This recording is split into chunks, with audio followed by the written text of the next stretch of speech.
Hey everybody, it's Dave from TADPOG, Tyler and Dave Play Old Games, that podcast that you listen to. And I am here with good news and bad news. As you've probably surmised, the bad news is that Tyler and I were not able to meet to record the podcast this week. Everything is fine. Everyone is fine. Everybody is safe. So that, I guess that's kind of the silver lining of the bad news.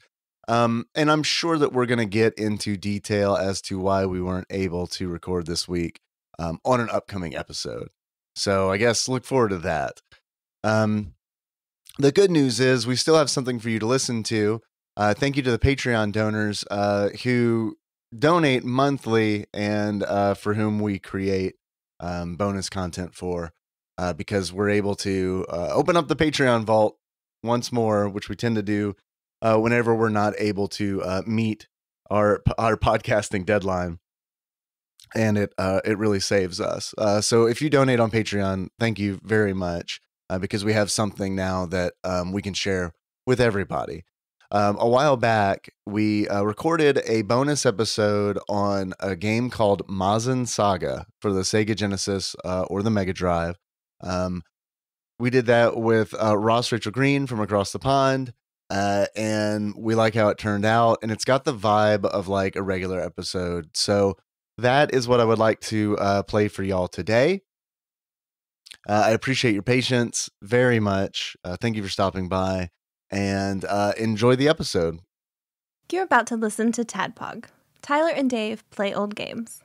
It's a comedy video game podcast. We would like to stress that the hosts are not experts and are really just very crass commentators.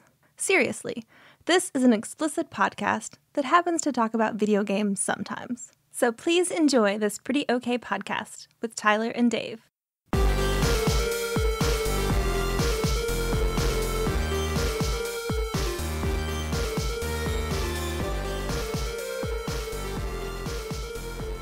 All right. I just hey Patreon, let's do this. That we do this. Like I didn't know how we were going to do this, so I pretty much just copied my notes template that I normally use and just filled them in pretty much the same way, except I don't have a link in there that's quiz from Ross Rachel Green. Oh, I'm sure Ross, you've got one, right? I have a something. Yes, it's not. All right, perfect. Okay, all right. It's not a traditional quiz because it's not a traditional episode, so it's something else. It's not. We're recording this on a Friday, but you're already in Saturday. I am. Yeah, we're. Well, Patreon, this is a special episode brought to you by Ross Rachel Green. You just kind of glossed over that. I want to know how Saturday is because we're not there yet. How is it? Is Trump still president over there? Wait till Trump's president over there too? Not yet. Wait till you see the news about the aliens. It's gonna.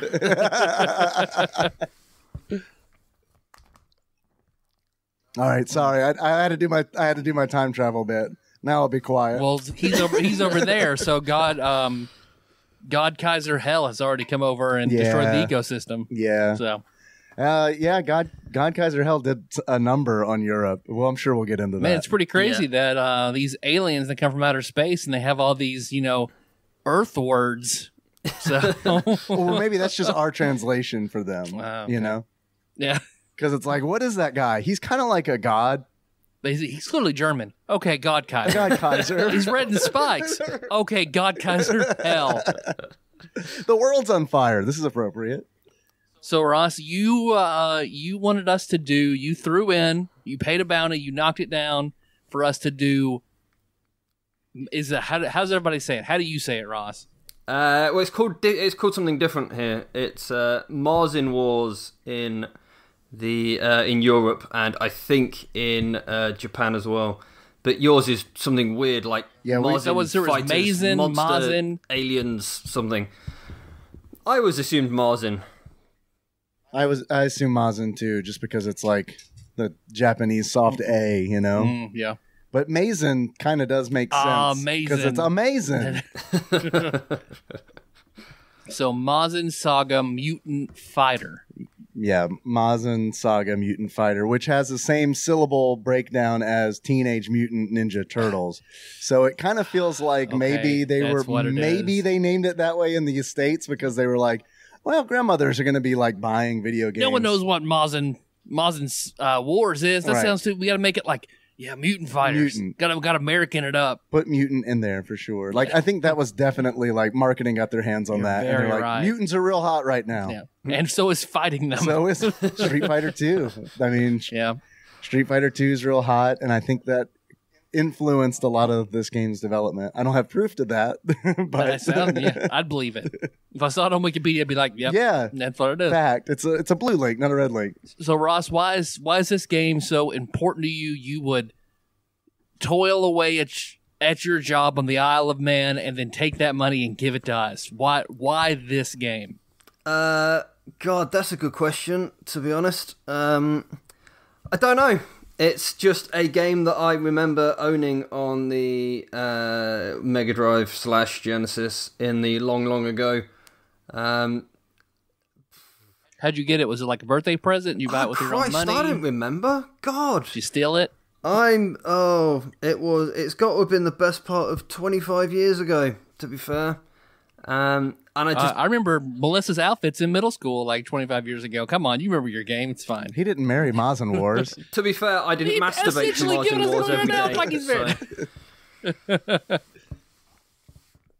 I had never heard of this game, ever. Like, until you mentioned it. And also, Ross, by the way, congratulations on getting the last bounty at the $20 level. Yeah, because since then, Sandwich Pope Phil Hawkins was like, Tyler and Dave are severely undervaluing their time. And I was like, oh, yeah, you're right. It's now $50. And I'm still not sure that is high enough.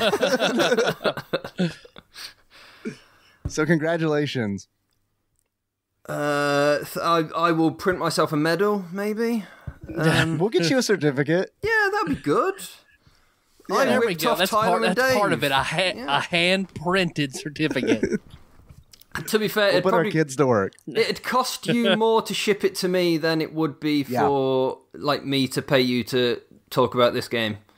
So. Yeah, dude. Yeah, it cost me. Okay, so essentially what you paid for us to talk about this game, I spent on shipping to ship Phil Hawkins, Sandwich Pope Phil again, a headset. Because it's like, it's $20? It's like, seriously? But yeah, sure enough. And I asked like the guy in our mailing department, I was like, are you sure this is the cheapest? He's like, yeah, man, it's like across the country. And it's like, oh yeah, I guess it is. You just put it on a car that's going over there. Right. It's going over there anyway. May as well just put it. It's little. This game, when I pulled it up on, I was like, well, let's see what YouTube has to say about this. It's on a lot of hidden gems lists. Yeah. Like many. Yeah, for sure. And I can see why. It's a game I'd never heard of, and when I started playing it, I was like, all right, this is pretty good. And I actually I took a photograph of it and sent it to Ross to make sure that I was playing the right game, because I was like, is this the game? Because I'm thinking this is pretty good. And I wasn't expecting it to be good. Yeah. At all. Yeah. That was gonna be pretty awful. Yeah, I remember playing it and never getting that far. I don't know I don't know how far we want to get into talking about the game, being as we are 6 minutes in. Yeah, this is weird for us. We need to spend like at least 40 more minutes talking about food or sex or Naruto or accents. All the above. Yeah. I do have a traditional TADPOG intro story. Any of the old listeners will remember that intro stories generally involved anuses. And this is Patreon, so feel free to You really cut loose. Yeah, embellish. Talk about the stuff you've eaten out of girls' vaginas. Go ahead. It's fine. It's welcome. We'll all go around the table and share. Not that much. What dairy product have you eaten out of a vagina? It's not a plate or a bowl. It's not a food receptacle. Yeah. It's like a shell. Yeah. I've gone on a train of thought now about what I could fit inside of a vagina. Yeah, all three of us are sitting here right now thinking about vaginas. Yeah, anyway, I've got a story that is completely outlandish, but it comes from a very reputable source, being a senior police officer. So I'd like to imagine that it's somewhat credible, but it's probably like third or fourth hand. So, Okay. the story goes that said senior police officer with his friends went over to the metropolitan that is Liverpool for a lads' weekend. Anyone that is in or near the UK, which is probably Paul, will know that Liverpool is not a metropolitan. It is indeed a shithole. Oh, okay. I thought you were talking about the level from ActRaiser, and then I was like, no, that's Bloodpool. So the story goes that they go into a particular pub, and in walks two ladies, one of which is carrying a jar full of pound coins. Now that's like $1, but made of metal. Okay, gotcha. Yeah, just although you Like our Sacagawea. yeah, It was in her mouth. no, in a jar. A jar full Jar. jar. Okay. Like a glass jar. I was Yeah, like, what? She had jam like. jar. I thought you were talking about tobacco for a second. I was like, money. What? So anyway, these two women walk in with this jar full of money, and they offer a challenge, and that would be if you can shit on one of the ladies' faces, you get all of the money in the jar. This Is that Okay. all? Do you have to do it right there in the pub, like in front of everybody, or is this Yeah. like, can you be like a private? Oh, I see. no, and this is where it sort of becomes. This is where it loses Tyler all could do that. credibility. So You're right. the way it I got works the is spread shot from Contra. the way it works Sorry, Roz, go ahead. is one of the women lays on the floor, and you straddle her face and try to shit in her face. But the trick is she blows on your ring piece, which makes you clench up and not be able Clench to it up. shit. Yeah. She So hasn't met Tyler. Yeah. I got that leaky gasket. anyway, this is how the story goes. It's how it was explained to me. I like I say, Okay. at this point, it's lost all credibility. I don't believe that it's true, but I will This is- continue yeah. the story. This is a way to trick people into trying this and get shat on.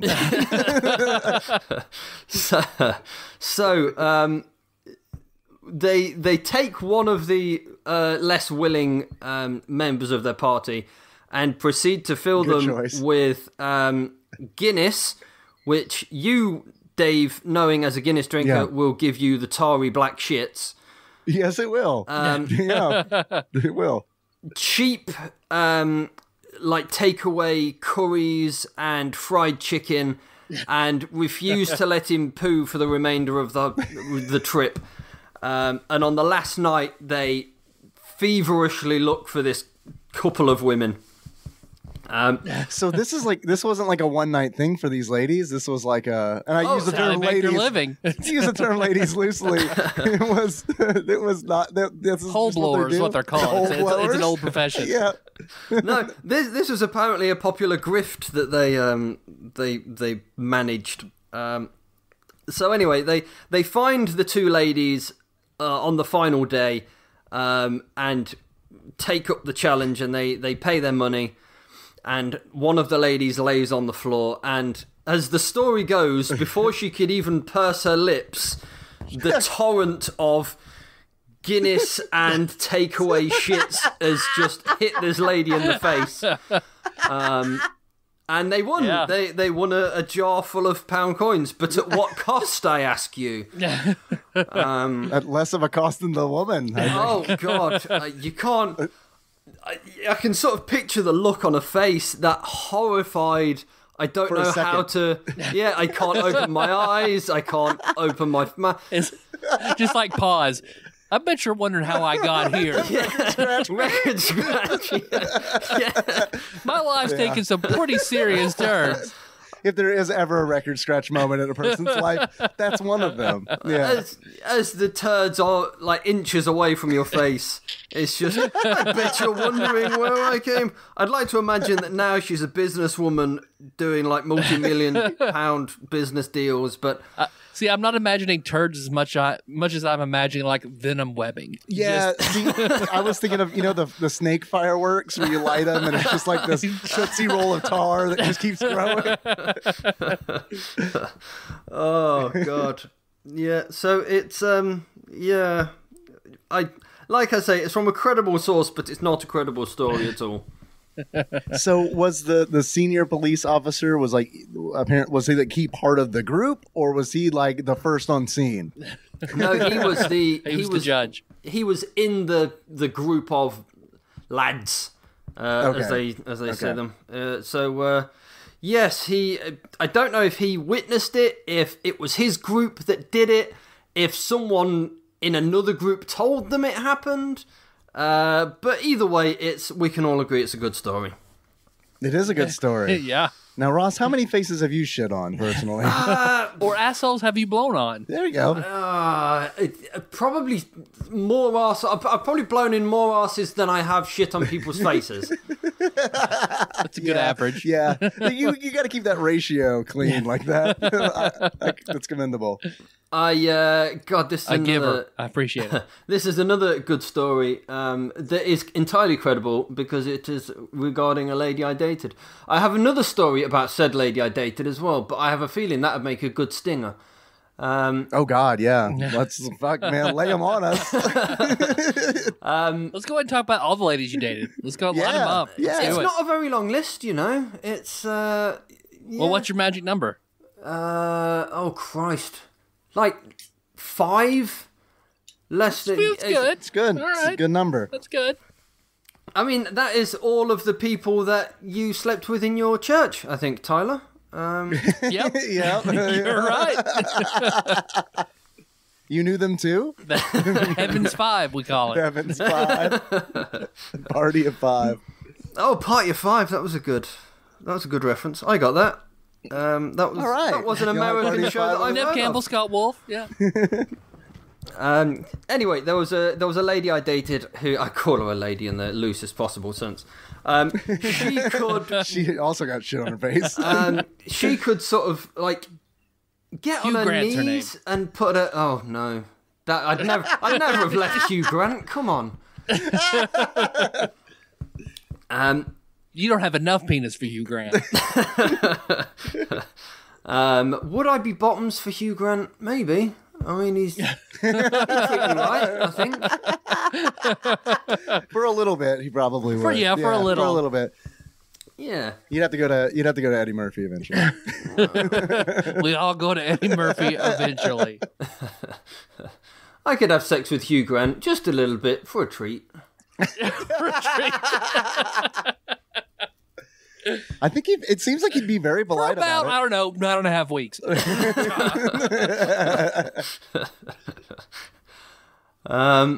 God, we got well off topic there. That was a good segue. You were talking about Yes, anyway. the lady. A lady I dated, yes. She used to be able to get on her knees and sort of like lay her face on the bed and relax her sphincter, and it'd open up like a little iris. And you could sort of see into her colon. Star Trek door. Yeah, Stargate, I suppose. Yeah, an aperture. Yeah. With less aliens coming out of it, I imagine. Aw.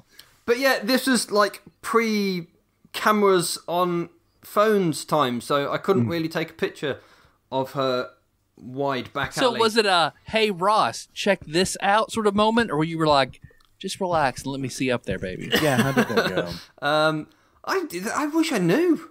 I genuinely wish I know how it came about. But yeah, she told me that she taught some of her friends how to do it as well. And I've always tried and never been able to do it. So it must. God, I wish I could have witnessed that. So was she into anal or just could do anal tricks? She wasn't into anal. But she did used to like popping a vibrator in there while I was managing the front holes, shall we say. Yeah. Yeah, that's good. Yeah, Yeah, that's good good. stuff. Yeah. Good stuff. Yep. Missed that. So safe to say your wife won't be listening to this one. Oh, she doesn't listen to this shit. Come on. She I'll posts. just post the transcript to Tadpog Nation. Yeah, she posts the memes on Tadpog Nation, and that's she's a meme queen. She has her own meme page. Really? She does, which I'm sure people look at. What is it? Oh Christ! Don't ask me questions. This is the test. This is the husband test. I've got a question Sure, you for fucked you. this other girl while she fucked her asshole, but can you name your wife's meme page? Oh Christ! You're looking it up. That's just fine. Of course, I'm looking but it's it up. fine. It's definitely Mimi memes. But is it Simone's Mimi memes? Is it Moni's Mimi memes? I don't know. She Missed out on saying some memes. something memes. I've got a question for you. Your partners, do they insist on celebrating your anniversaries for marriage and when you started dating? No. I insist on it. I like insist doing on big it. things for anniversaries. Yes. Weirdo. Whenever I saw the Nicolas Cage film, The Family Man, and because he is a miserable bachelor who something happens to him and he relives as if he'd stayed with his ex-girlfriend. No, that's Ghost Rider. Ghost Rider. Get a Ghost Pretty Rider. close. So he's married to the Spirit of Vengeance, right? Played by Téa Leone. And like on their anniversary, she gets up very excited because he always makes a big deal about the anniversary, and she's crushed when he doesn't. So then I was like, that is an awesome thing. I'm always going to make, whenever I'm married, I'm going to make anniversaries a big thing. So every year for mine and Melissa's anniversary, I save up. I have a box where I keep things all year long. Cum box. And then a cum box. And then I buy a shadow box and I basically Cum make in a that big as well. cum all over it. That's how I stick all the pictures. Just decant the semen from the smells box just into right. the shadow box. So yeah, every year that's what I get. Or it's just she has this giant shadow box of all of our memories and bits and everything from the whole year. So anniversaries, our anniversary is a big thing for me. So yeah, I definitely go out there, and she wouldn't care if I didn't do anything. She wouldn't be upset, but I feel like it's important. Nicolas Cage would be upset. Nicolas Cage would Yes. be. Taylor Leone would be disappointed in me. Right? Taylor Leone's aged well. I'm just I haven't seen her recently. no, I hadn't. Everybody pulls out their phones. Yeah, right. Yeah, we're gonna. I'll be the judge of that. But no, she insists. I say she. My wife insists on asking me things like, "What's our anniversary?" And I don't remember either one of them. Oh no, I have trouble. Yeah, she does. She did age well. Yeah, I agree with that. Yes. Yeah, we don't really. I don't know. We don't really do. We don't make a big deal out of it. I mean, I was about to say maybe we should, but you know what? Neither of us really want to. No, so it's just whatever. Yeah, it's just kind of. if it's not something Yeah. you really go for, don't force it. I know it makes it seem like we live a very loveless marriage. That's not true. We just don't want to take the time to acknowledge that it exists. You have more of a Jehovah's Witness marriage. There are no holidays. It's just there. Yeah, I mean, it is just. I mean, it's like happy anniversary, happy anniversary. You want to have sex? Yep. We just have go. sex without holidays and don't do blood transfusions. Right.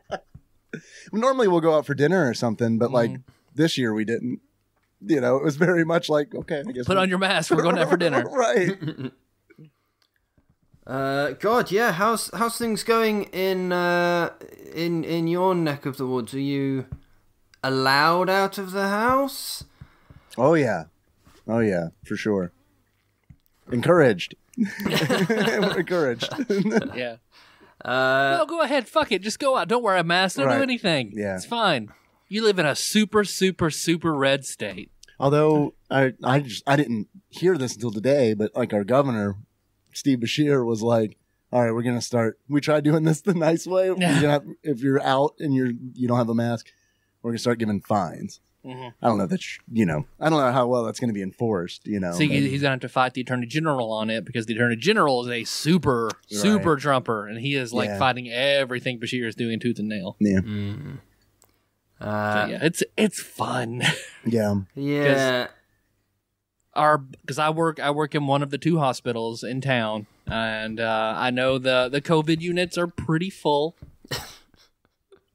The other hospital shipped us some of theirs because they were at capacity. Oh God! So we have like a dozen numbers deaths. are climbing. Yep, like a dozen deaths a day. Yep. Yeah. Christ. Yeah. It sucks. I have a sort of massive disconnect from it because we stopped getting cases like months ago. So we have been COVID free for so long, well over 100 days. Wow. Yeah, so it is back to the way it was. There's no masks. There's no, you can eat out. You can go and hang around in huge groups of people. You can shit on ladies' faces if you want. It's encouraged. They want you to wear a mask. They suggest it.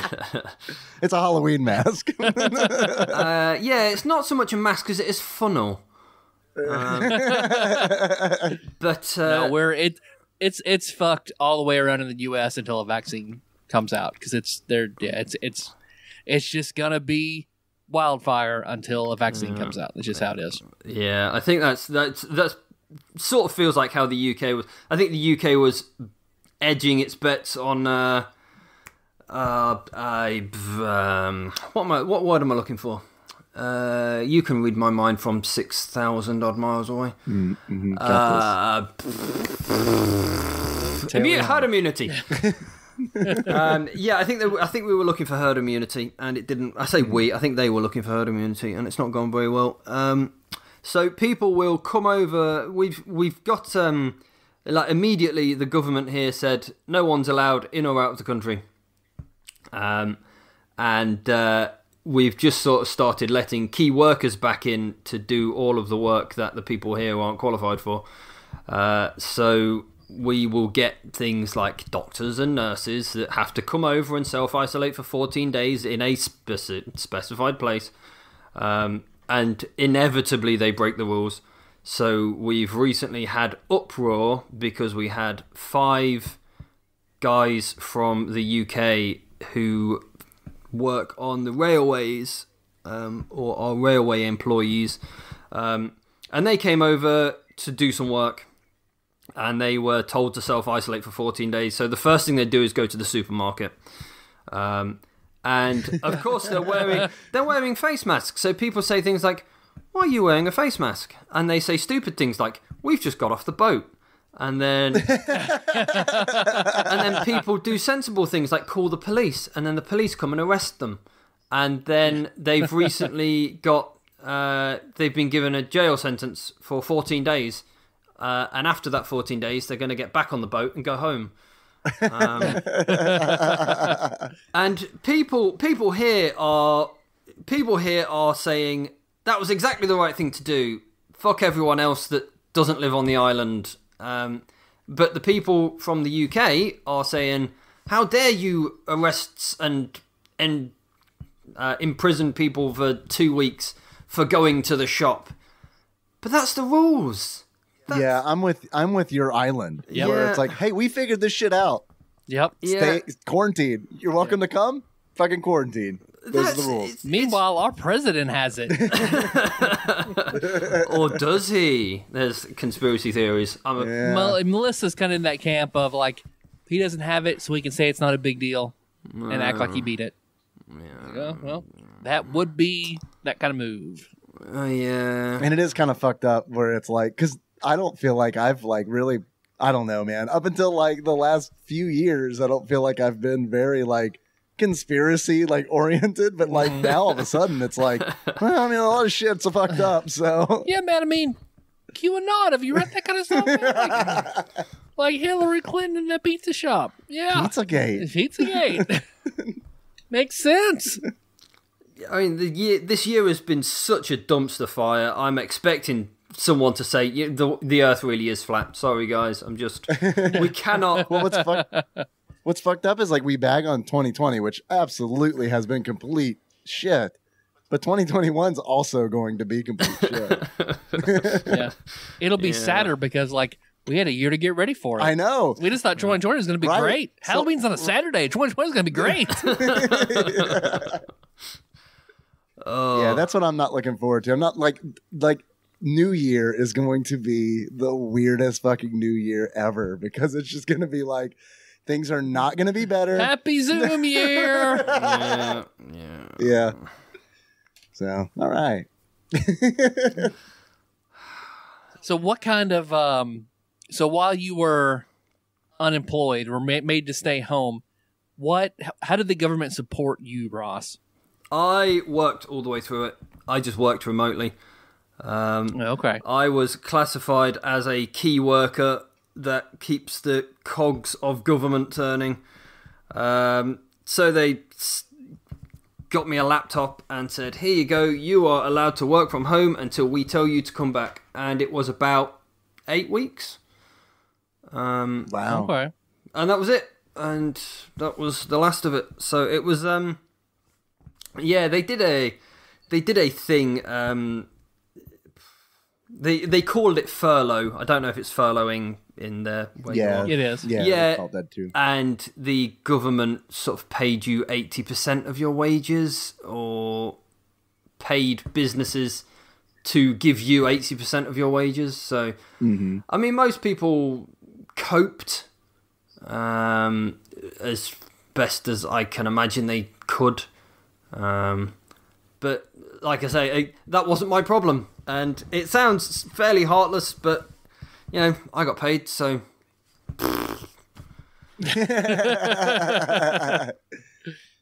Well, I want to move to your island. I'll stay 14 days in quarantine. I'm sure graphic designing is a key skill that Summon Jeff the Mongoose. It's going to be great. Yeah, it'll be fantastic. Although my creative director, when I told him about you, because I was like, hey, this guy also talks like you. Do you know him? Do you know Ross Rachel Green? Do you know him? He said he didn't, but he did say, what the fuck is he doing on the Isle of Man? There's nothing out there. That might be the point. Yeah, that's an apt description, I think. It is definitely a place where you make your own entertainment. Yeah. But it is really safe. There's not been a stranger murder for decades. I don't lock my car doors because there's nowhere to take my car. Because no one knows how to drive. You have the only car.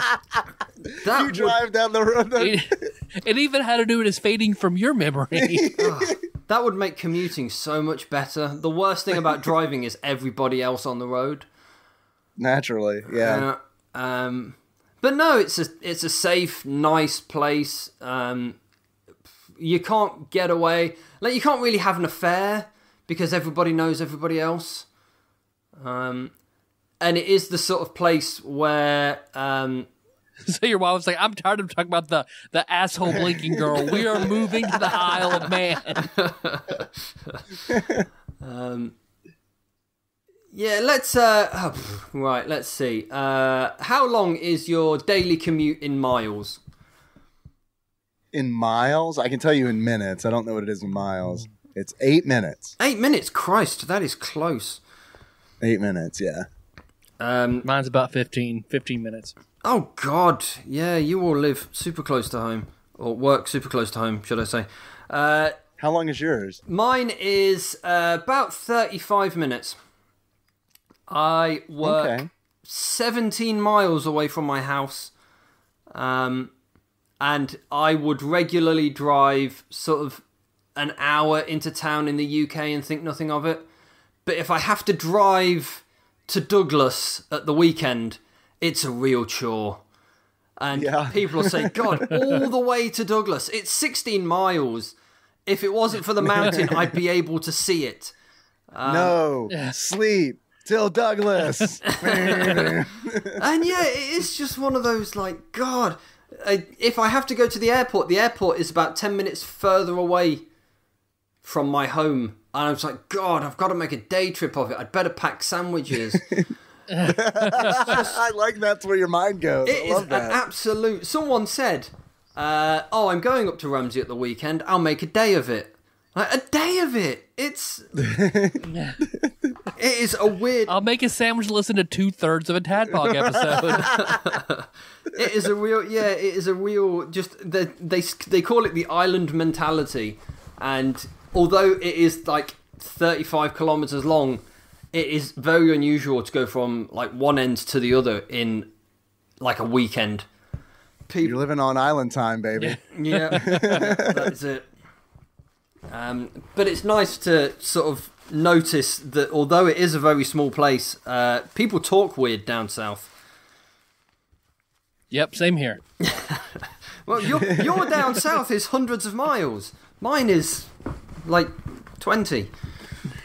I was talking to my boss about that today, weirdly, because like he was talking about his mom who grew up like in like the very northern part like of England, and like how she like lived for a little bit in Scotland, and she can speak. You probably, really honestly, I'd only heard this like a couple times, but the Scots. She can speak the Scots. Is that a thing? It is an accent, the Scottish. Yeah. It is, yeah, there is a, I think they have their own sort of version of Gaelic as well, which is weird. Yeah, he was talking about how they've got like a Duolingo course for it. Yeah. Which is bizarre to me because I guess it's not English, but I guess it kind of is. Yeah, Gaelic is sort of very phlegmy. It's very in the back of your throat. There is a Manx Gaelic as well, which very few people speak.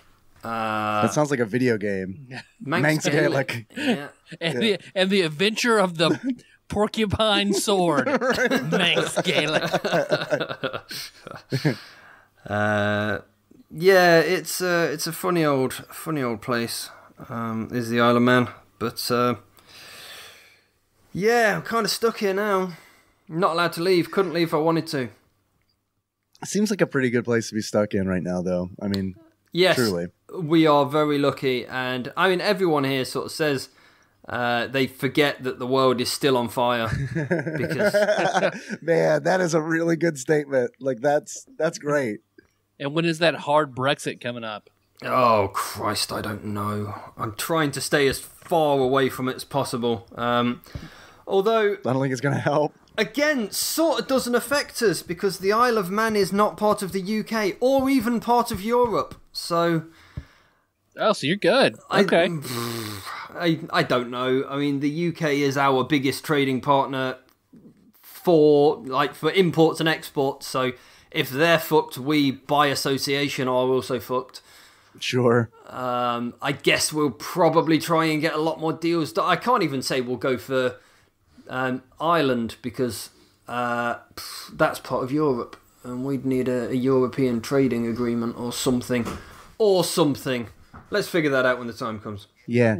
Let's figure it out right now. Let's hash two this guys out. in Kentucky and one guy on the Isle of Man. We're gonna figure this out. Let's fucking... Yeah, we can sort Brexit out in an evening. It's only taken We got this. politicians We're better than years. Boris Johnson. We can do this. Yeah, we'll be shitting on faces before the night's over. We'll get this worked out. Yeah, we've all got faces and arseholes. We can... Like a lemon party. I can blow.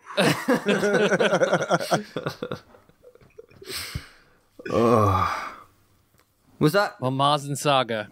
I was about to say... Unless you got something else. No, I think I'm good. We are about 36 minutes in, so that's about very standard. good. It's about average. Tadpog time. yeah, I think so. Do you guys hear that? Yeah. What is it? It's the increasing rapidity of breath trying to blow shit back up into an asshole. It's like when the Hershey's bottle's really, really low and it gets the whistle. Every now and then it gets the... There's no getting that syrup back in the bottle. I don't know if you've ever tried. I hate Hershey syrup. I hate it. Are you a Nesquik? Are you a Nesquik boy? No, neither one really. Ovaltine, Bosco? Yeah, none. None of it. My parents thought it was all garbage, so. Do you get like bottle? Do you ever drink chocolate milk? Whenever I was lifting really heavy, I would drink Fairlife chocolate milk because the protein content. What was it? Fairlife. Fairlife? Is that like a nutritional milk? It just had a higher protein count because chocolate milk is a really good recovery drink after a heavy workout. It's got a good like carbs to protein ratio to refill the glycogen and have your muscles start rebuilding immediately so you don't start breaking shit down. It's really good recovery for when you've eaten a whole bunch of powdered donuts as well. Really? Yeah. When your muscles are shredded from that bag of donuts? Yeah, I don't know if you know this or not, but it fares very well. Oh, I got the donut sores. Shit. Give me some chocolate milk. I do get the donut sores quite a bit. Of course I hear on a that. completely side note. Sorry, go ahead. Sorry, I just want to go on a weird milk tangent. Please. There was a company that Again, Ross, another weird milk tangent. Old weird milky tangent, Ross. A long time ago, someone made a high protein milk drink called Man Milk, and I was like, they had to have known. They had to have known. Yeah. Oh yeah. Did you try any of it? Did you try any of Man Milk? No, I imagine it being thick though. Briny. Oh, sort of stringy and chewy. Oh. Yeah, the texture's not very consistent from bottle to bottle.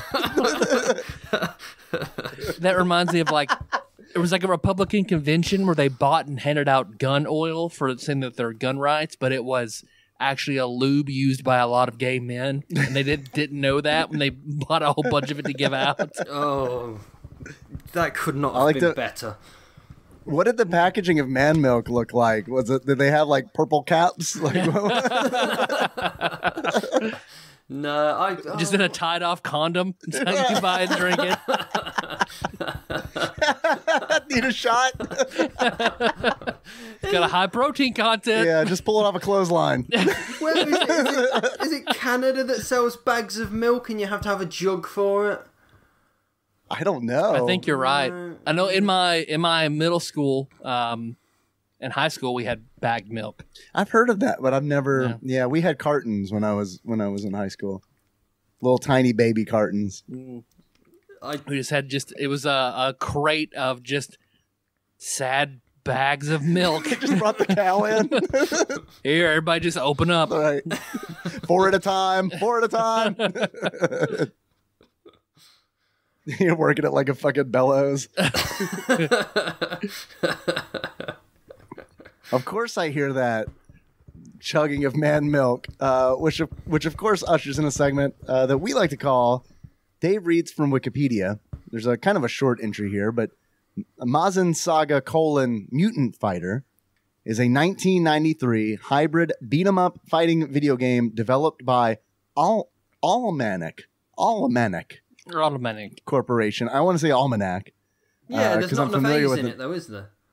No, I'm familiar with an almanac, but I'm not familiar with an almanac. It seems like an off-brand, like, hey, I know you guys like to know things. Do you like to forget things? Try an almanac. Benjamin Franklin's. Right? Just riddle with typos. Almanac.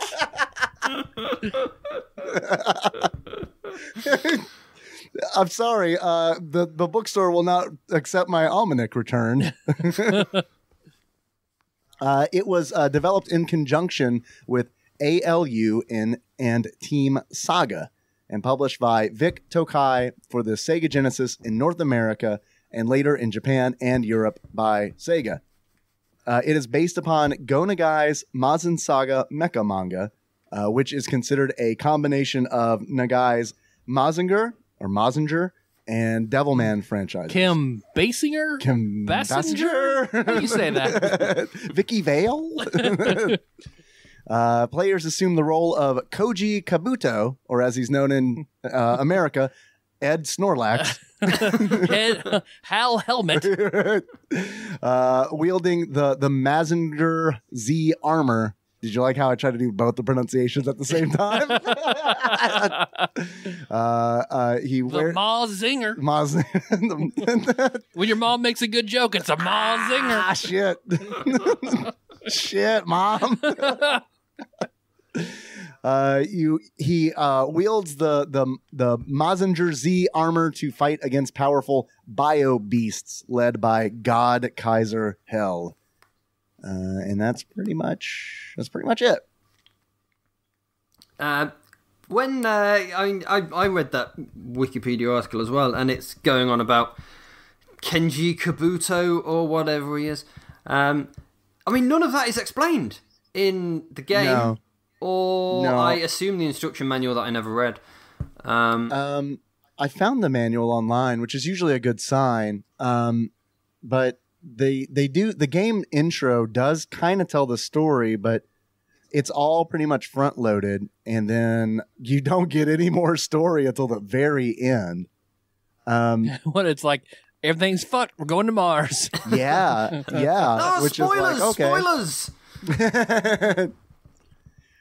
I'm glad you said spoilers. Ross, you owned this game. Have you ever beaten this game? Oh Christ, no! It was I watched a playthrough recently, and how far did I get? I got to. I don't think I fought the third boss, but I definitely saw the third levels. It's a difficult game. Yeah, is there like 6 or so levels? There are a bunch of levels, and then it stops being levels. Yeah. And they take the worst part of the game, which I'd like to get into sooner than later, I guess. They take the worst part of the game, which is the fighting portion of the game, and then they just start making levels that are just the fighting portion of the game. It's so bad. And it's so just bad. a boss rush at the end, really, isn't it? Let's be honest. Yeah, it's a boss rush, and like the way Which I hate anyway. See, I like I don't like a boss rush in anything but Mega Man. Cuphead. Okay, Cuphead, yeah. But see, that's like all designed to just this is a boss rush game. Yeah. Like it's not like Cuphead is. Like, But like Act Racer, Right. that is the worst example of a boss it rush. sucks because it's like here's padding essentially is what it feels like, and I think it feels that way in Mazin Saga as well because, okay, so the way that the game works is there are multiple stages, and the first 3/4 of that stage are a side-scrolling or a belt-scrolling beat 'em up, typically, So like Streets of Rage. 75%, yeah, Streets of Rage. Other 25%, Ultraman for the SNES. It feels like that the fighting section is just cut and paste from the horrible Ultraman game. Because you were right, it is above and beyond the worst part. It sucks. It reminded me of Battle Blaze a little bit, like in that it's less a fighting game and feels more like a slap fight. And whoever has the best reach is like pretty much gonna win. I feel like, unless you feel like just jump kicking Mortal Kombat Even 1. all your moves style. change. Like, why can't you use the same fucking moves you use in the side-scrolling part? Like, you're just locked into just jump. // duck / and There's a block button, and there are special moves. You can send out like a sonic boom with your sword. But the problem is that the opponents, they also have special moves, and they will spam the shit out of them. Yep. I beat the first stage. Took me 5 lives to beat the first stage and beat the first boss. And after that, there was one section, and it was the side-scrolling section that I went, I think you heard me go, fuck this. Yeah. And so you meet the boss, and you do this weird bullshit peekaboo thing where you see his head floating, and on the side of you, he's like, oh, I'm going to get you with my hand. I'm going to get you. Oh, no. Because he's enormous. You're on a rooftop building, and he's like Krang-sized, like on like Turtles in Time, where he's shooting the fucking lasers with the construction site. Yeah, because his hand just like sneak. You turn around, hit it, duck back. Oh, go around the other side. I'm going to get you. Right. I'm going to get you. And you turn around, you hit it once, and he ducks back around. And you just fucking do that forever, and it's fucking boring and dumb and frustrating. It looks good. I think it looks good. I like how the game looks. Graphically, I do like it. Yeah. I want a counterpoint here. Okay. I think graphics Okay, here's how I think it goes. I think they've all had a staffing meeting, and someone's come in and said, "I've just hired you an animator," and someone on the other side says, "I've just hired the animator," and they said, Yeah. "Now we've not got a budget for an artist," and someone said, "I've got all these sprites left over from a NES game. Is that okay?" And they said, "Yeah, just animate them really nicely. No one will tell the difference."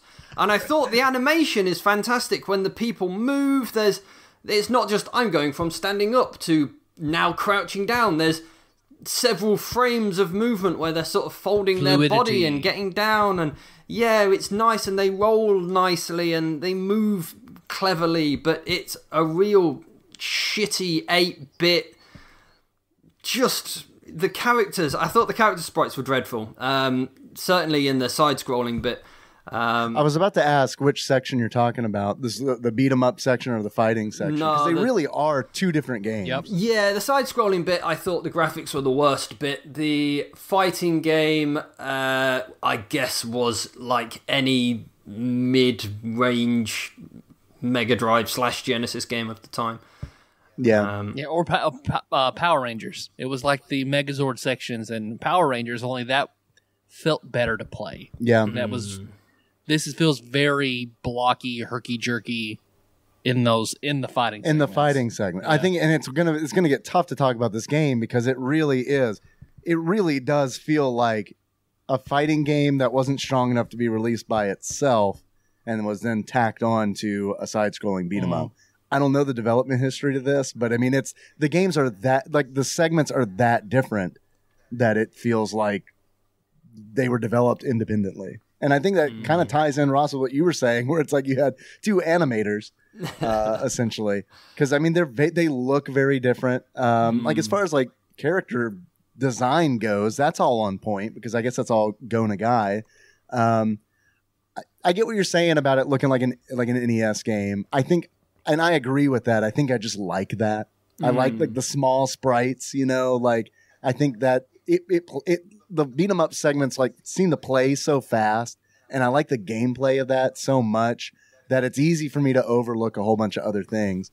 The fighting segments are the worst. They are the worst. Like, I hate that those are in the game. Wait till we draw Ultraman from the randomizer, because it is just that, and it's probably worse. Yeah. It's clunky. It looks like, I mean, it moves so slow that it almost looks like Quap, the fighting game. Yeah. It's like, it feels like you're moving things individually. Yep. You know what I mean? Like, and it's just like, I don't know. It's just not.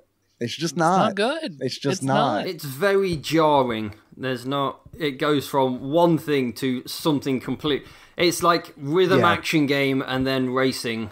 The two very separate genres. Right. Like, we're going to play Tetris, and if you do good enough, you get to play football. Like, I lost my point. Never mind. What I was gonna say. The one thing I like the music. Yeah. I hate the sound effects. Yeah, they were done by the same person. That's the same person who did the music for River City Ransom, Sawa. So I thought that's neat. Devin Sawa, man of many talents. Devin Sawa, yeah. Made it while working on Casper. Few people don't know that. The collectibles as well. There's two points. The UI at the bottom, or the GUI, is very basic. Just a big black box with your health, the score, and the amount of lives you've got. It didn't need to be a big black box.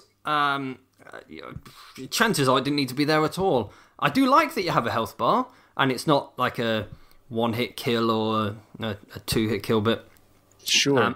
But the other bit was the collectibles, which now I assume are like 2 gold bricks kind of nestled together. But at times I've also thought it was a pile of gold dust, a yellow wig.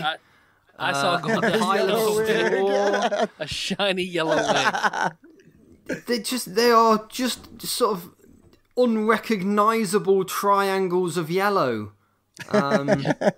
because they're so small. Yeah.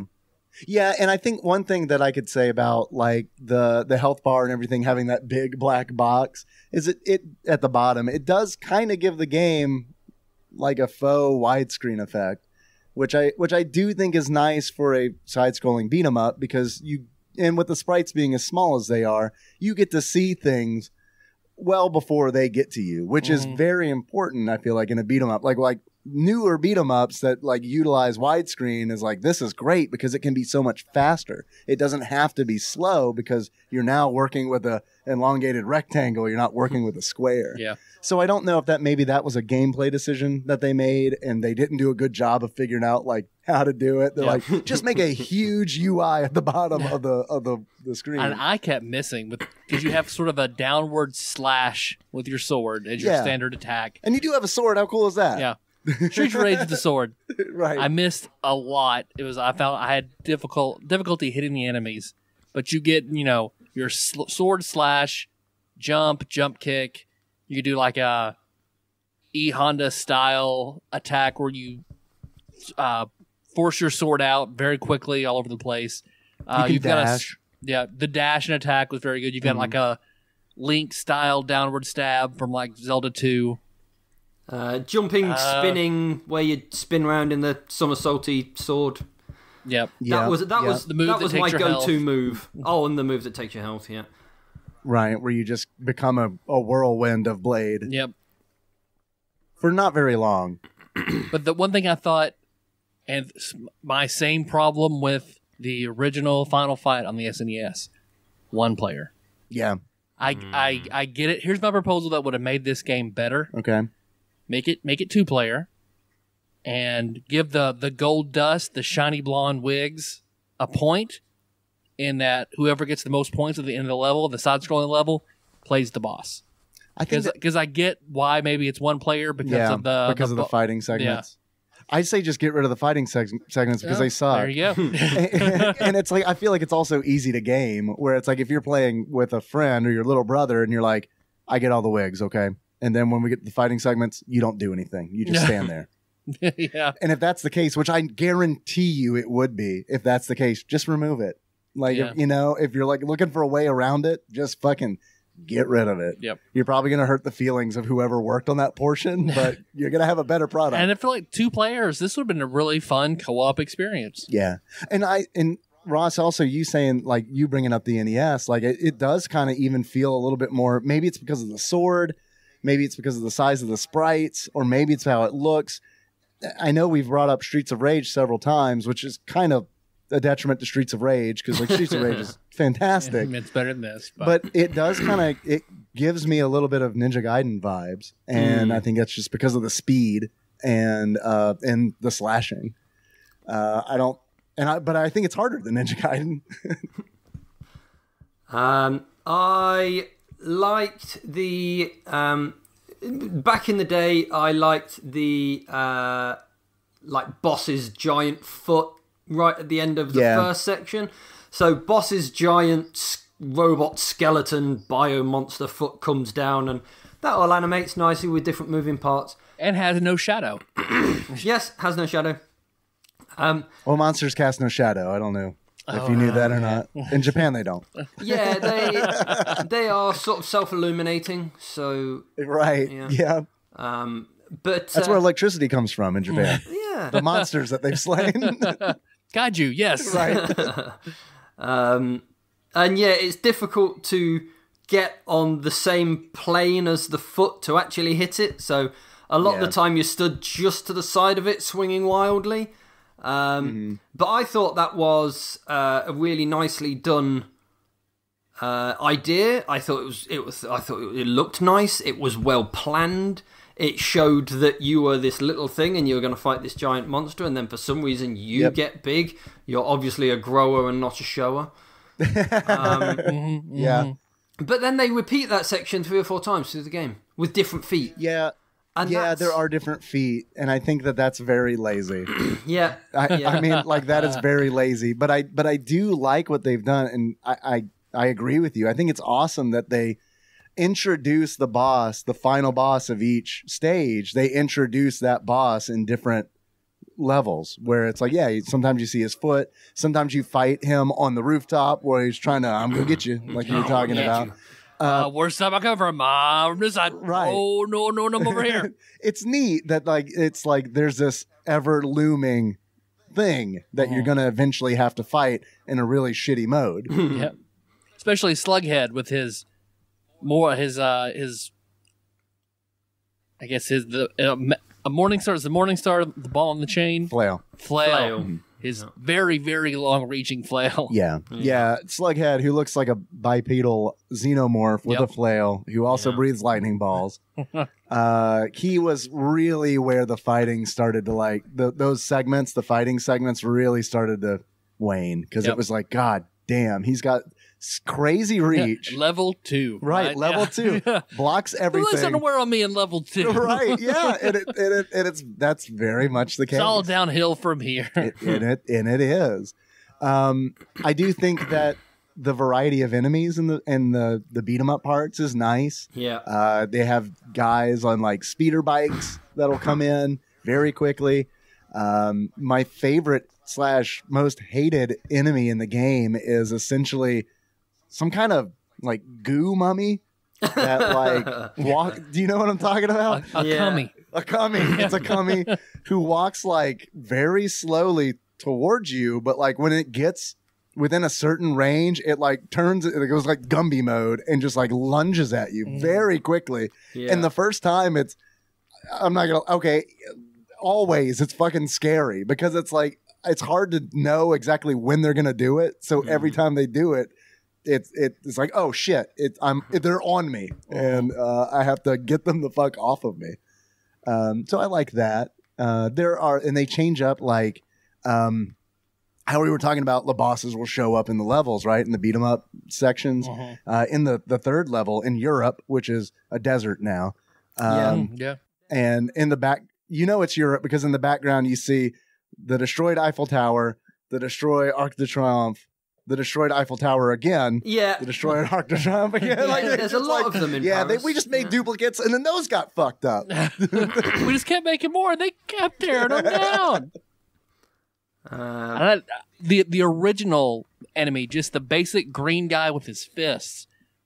I mean, that guy has the NBA James half court dunk mode turned on because they can drop kick you unerringly from all the way across the screen. Yeah, like I was like, this is the most basic fucking enemy, and they're drop kicking me from the other side of the screen, and they do not miss. No, it's a tough game, like for sure. Even the beat 'em up segments they're tough. Like it's a punishing game. Mm-hmm. I liked on the enemies. I liked that they weren't just all generic palette swaps.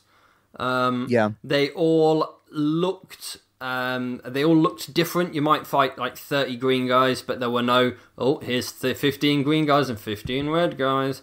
Right. My favorite enemy was like red guys with claws. Yeah. And they look like Ronin Warriors, that anime from the 90s. Yeah, and the reason I liked them was there was a playthrough I was watching, and he's stood behind one and he's trying to hit him, and he's just kind of like juddering around a little bit, just like sort of pixel left and right to show that he's dodging all these attacks ridiculously quickly, and he has to like move away from him and then sort of hit him from the front where he can't dodge. That didn't make a lot of sense. Or maybe the game had broken. You decide. Probably, yeah. I think it's cool that like in that Europe level, the new desert Europe, they which also I think is neat. They show you how the world has been destroyed because the level before it is India, which is now a tundra. And they later on in the game say, the spoilers, the ecosystem of the Earth is completely fucked. Yep. So we all moved to Mars. Because honestly, it's better over there now. Right.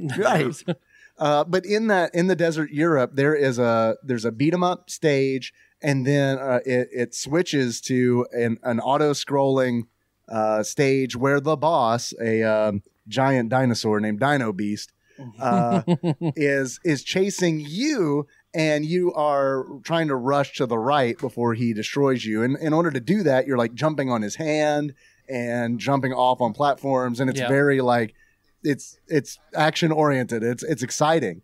It's very difficult to do, which is a problem because I died there so many times, and then of course had to start the game over from the beginning and then get to that point again just to like get a little bit farther, die again, and go all the way back to the beginning of the game. I mean, just that jumping on his hands. So he's on the far... I don't know my right from my left. I'm 35. He's on the far left and you're running right. And his hand sort of reaches out towards you and you have to jump on his hand and that'll carry you over a gap that's too big to jump on. That's so counterintuitive. Just barely. You don't touch the boss. Yeah. And then you do eventually fight Dino Beast, and his move set entails blocking and imitating Charge and Chuck. Because like all he does is block, and then when you're open, he just uses his charge move, and that fucking destroys you. And when he hits you once with it, he's like, "All right, buckle up, charge." I bet a lot of enemies would just have spam the same move right in your face. Well, it's like I think they're emulating players because it's like, oh, jump kick Goro. Yeah, it seems to work. Do it over and over and over and over and over again. Oh, it's learning. Yeah. After Europe is New York, which I thought was really neat because New York is, the way that it has been destroyed is essentially giant bugs and fungus has infested New York. So Giuliani's mayor again. Right? Yeah, right. Yeah, it's implied. They don't explicitly say it. But like you start off on like a bridge and like there are giant like egg sacs in the background and you're fighting these giant flies. And eventually you wind up in the sewer, or not the sewers, the subway, which I thought was really neat because it is all just like fungus covered. And of course, you know, there is no subway because it just doesn't run when everyone's dead. Yeah, you're right. To be fair, it doesn't run really well when everybody's alive either. Couldn't tell you. Yeah, I don't know. Tell you. I don't know either. It seemed to be fine when I visited, but who knows? When I visited, there weren't giant fucking bugs hanging out there. The boss, you got to go at night if you want to see the giant bugs. See the giant bugs. Fuck. The boss for that is Buster Claw, and he essentially looks like the first time you encounter him. So he's chasing you in the subway. So it's like another situation where like the final boss for a stage is coming at you, and you got to run away. But like he's chasing you with like he has his hands look like Audrey 2's from Little Shop of Horrors. That's my first thought as well. But they're on like tentacles, right? So they'll reach and snap at you. And then when you get to the end, when you run out of subway tunnel, he shows up, like his full body shows up while the Audrey 2's are kind of like doing that gotcha thing you were talking about. Yep. But like he comes down from up top and it looks like it honestly... I'm not just saying this because of the story Ross told about the lads weekend taking a shit on that woman's face, but it does look like somebody just like their giant green ass with an eye on the end of like it's Mojo's eye, Mojo from the X-Men, like on the end of a fucking prolapsed anus. That you have to fight. And then when you beat him... Tony just got interested. Hi, Tony. Tony's not a patron. He will not hear this. He won't hear it. Unless Dennis pays for it, he will not hear it. But then once you defeat him, once you defeat the boss, you fight him again in the stupid fighting mode where you're now the same size. Which again is not explained. Does his suit... Maybe if I'd have read all of the manga, I would be able to make sense of it. Maybe he does just think, I need to fight this man. I'm going to get big, like that. Oh God, what is it? The now probably highly offensive Native American chief that gets bigger in cartoons. Apache Chief. There we go. Yeah, maybe he just decides that maybe it's like. Ultraman does a special move or something pills. It's just, it doesn't make any sense as to why he's suddenly now like 90 feet tall. Yeah. If he can grow, you'd think he would just do that. Yeah. Right from the start, skip like the fuck shit all at the this beginning. fighting hand to hand in the streets. I'm just gonna make myself big and fight from that the monster. get-go. Right. But even I don't like it. It sucks. But then the alternative to that is, okay, so does he have, okay, so if it's like a giant mech that he gets into, does he have one stationed at each city? Like, how does that, you know what I mean? Like, how does that work? That doesn't make sense, really. It's like the Batmobile. It's just always where Batman is. Right? He summons it like Gizmo Duck. It just flies to wherever he is. The next stage is Egypt, which when I got to, I never got to Egypt. When I watched the video and the guy in the video got to Egypt, that was wish fulfillment right there. I was like, oh, I guess Egypt is okay. And I was like, is this where they're like based? Is this where the bio beasts dwell? And I think that it is, because like the landscape of Egypt looks like it was designed by the Wachowskis. Because it's got this very like Matrix like feel to it, and it's like, okay, so this is probably where Hell Kaiser runs things, and also nothing's broken. And I think this was cool, but it could also be chalked up to lazy, like a little bit from column A, a little from column B. Egypt mirrors the first stage, which is Tokyo, except that nothing's broken in Egypt. Like you go through like a commercial building in the second level, like very much like you do in Tokyo, except it's not broken down. And then when you get through all that, you fight a boss who's very much like the skeletal gotcha guy. Yep. It's that same fight, but it's with negative Mazinger. Oh, and his hands don't reach into the screen and pull back. They're rocket gloves that fly across the They screen. are rockets. You are right. Negative Mazinger, and then the final boss is just Hell Mazinger. Like, it's just, that's where then they really get lazy. They get super, super lazy. Yeah, because it's like you beat negative Mazinger, then Pessimist Mazinger. Right, yeah. Realist Mazinger, let's please. And then Abraham Lincoln Mazinger. Mary Todd Lincoln Mazinger is Hell Mazinger. You do the boss gauntlet, where you do all of the fighting segments again.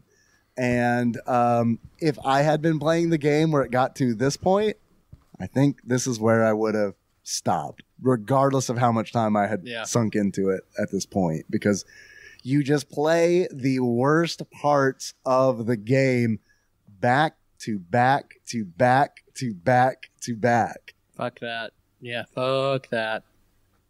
And then when you complete that... So that's the game they really wanted to make. I think it is. I think they wanted to make a fighting game, and someone told them, this isn't good. You should scrap it. And they're like, no. We'll show you. Right. We'll show you. But you'll see. I guess they've... Yeah, it's very reminiscent of Ultraman. I guess it is just they wanted to make an Ultraman clone, and then they've looked at it and thought, this is... Yeah, when you copy homework, but you got to change it just enough. So they've sort of said, side-scrolling? Yeah, that'll do. It's... Yeah. Yeah. I like the beat 'em up segments, but that's about it. I like how fast it played. I like how fast the beat 'em up segments played. And it's like, I guess I can, because they want you to get through them to get to the point, to get to the showcase, get to the real stuff, showcase showdown, which is so slow and clunky. Like, and maybe they're trying to do it to make you feel like you're in a big mech. You know, they're like, it's big, so you're going to be slower than you are on foot. But it's like, that's the wrong decision. Yep. Like, it still needs to be fun. Because after SNES Drunk, I watch a lot of Classic Game Room. They have a whole lot of games played. And they did this, and the guy there expressed very similar sentiments. Like, man, the side-scrolling beat 'em, like, that's great. That's wonderful. I could play that all day long. Yeah. Man, fuck this other bullshit, though. It sucks. This is terrible. It sucks. And, like, what I've seen is I read a few reviews of the game, and a lot of people have that sentiment. But then you go to the comments, and like the people defending this game are defending this game. I mean, they are like bringing it, and it's like to the level of like, you don't understand what you're talking about. Like that. This is a gem. I don't think this is a hidden gem. Yeah. I think what's very interesting about it is that it just involves Go Nagai, who I'm not very familiar with Go Nagai's work, but I know like he's credited as being essentially the grandfather of mechs, big robot anime, manga and anime, where it's like he's, from what I've read, he's credited as like he is the guy, the Gundam Gun Daddy. Yeah, the gun daddy, who like came up with the concept of like a pilot getting into a giant robot and piloting it. So that's neat, but I don't know. I just wish it were a better game. I guess it's one of those sort of like a cult classic. The people that love that's a good will defend it to the death. The people that like Go Nagai, that think the game is terrible, will defend it to the death and call everyone, you know, a dickhead for not agreeing with them. And I guess anyone else is just sort of, I think it is quite polarizing. People like it or don't like it. I seem to remember playing it quite a lot, but it was painfully difficult, and I'm not that good at these sorts of old games. But yeah, I remember sort of looking at the animation, thinking the animation was good, and that big foot, the first time the big foot comes down, like, wow, look at the size of this big foot, and it all moves in different ways, and it's a big skeleton. And why am I so turned on? Yeah. Oh, this is going to start something. Why do I want to see it eating something? Oh, if only I was a cake. Do you think he could press this giant ass into me and fart? Some sort of cake farts? Somehow I knew this was going to lead to cake farts. Deep down, I knew. I was about to bring up cake farts, to be fair. I've showed so many people at work cake farts, and their reaction is all the same. Like, why? Like, I don't know. But why? I can't answer this. The reaction is always the same. They leave. Yeah. My reaction to cake farts was, why? Yeah. And then laughing. I can see why this would probably be a thing for somebody. It's not for me. Not for me. But I would like to eat the cake. Yeah, that's a waste of good cake. And maybe the ass. But not, it's a waste of... I mean, if they just press the ass, I could probably still eat it. But Still once you eat that. fart, Once- I can't right, eat the cake. But what did people at your work, how do they respond to cake farts?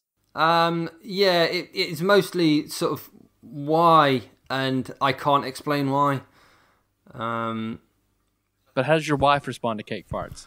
If you haven't shown her cake farts, please wake her up right now so we can get her reaction live while we do this. Again, I think her reaction was just why as well, and that look of disappointment and a sort of what have I got myself into.